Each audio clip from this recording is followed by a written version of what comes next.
بات کے اوپر بہت زیادہ بحث ہو رہی ہے. اچانک سے ہی یہ ایشو سامنے آیا اور اب تقریباً ہر فورم پہ اس کو ڈسکس کیا جا رہا ہے.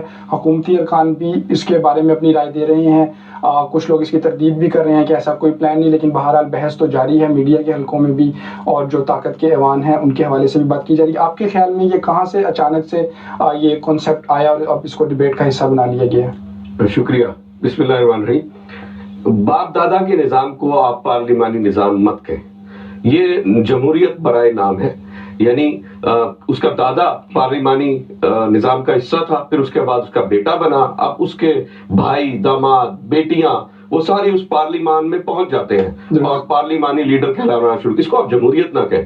اب جہاں سے کہا اچانک کیسے یہ پیدا ہوا, اچانک نہیں پیدا ہوا. تکلیف جب حد سے بڑھ جائے اور جب غریب کہ یہ عالم ہو کہ وہ اپنے بچے دریائے راوی میں پھینکنا شروع کر دے, یہ نظام ہے, یہ جمہوریت ہے کہ جس کے اندر وڈیرا جو ہے وہ اپنی مرضی کا اپنا حلقہ بنوائے اور اس میں خود جیت جائے اور وہ پھر پارلیمان کا حصہ بنے اور وہ پھر فیصلے کرے.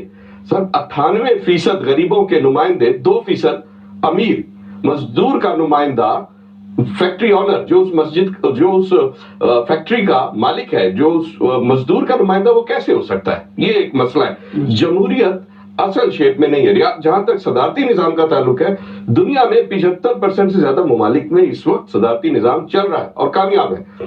پاکستان کی بدقسمتی یہ ہے تعلیمی نظام پہ ہم 1 روپیہ خرچ نہیں کر رہے. تھوڑے سے معمولی سا خرچہ ہمارا ہے لیکن بہت کم ہے, جتنا ہونا چاہیے اتنا نہیں ہے. تو اس وجہ سے جو جمہوریت کو آپ جس شیپ میں خود ڈیزائن کر کے اپنی مرضی کی اور اس میں اپنی مرضی کے لوگ لا کر بٹھا رہے ہیں, تو وہ تکلیف حد سے بڑھ گئی ہے.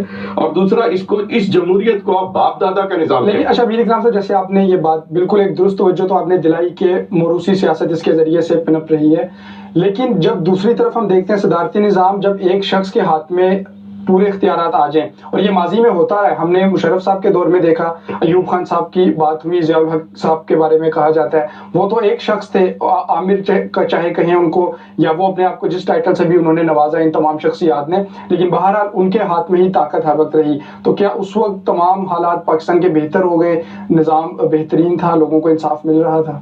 حالات کے مطابق جو اس وقت صورتحال تھی کہ جس کو آپ منی ماشاء اللہ اور صدارت کی طرف آپ کا اشارہ ہے, لیکن دراصل اب 22 کروڑ کی عوام کی جو زندگیاں ہیں وہ آپ کے ہاتھ میں.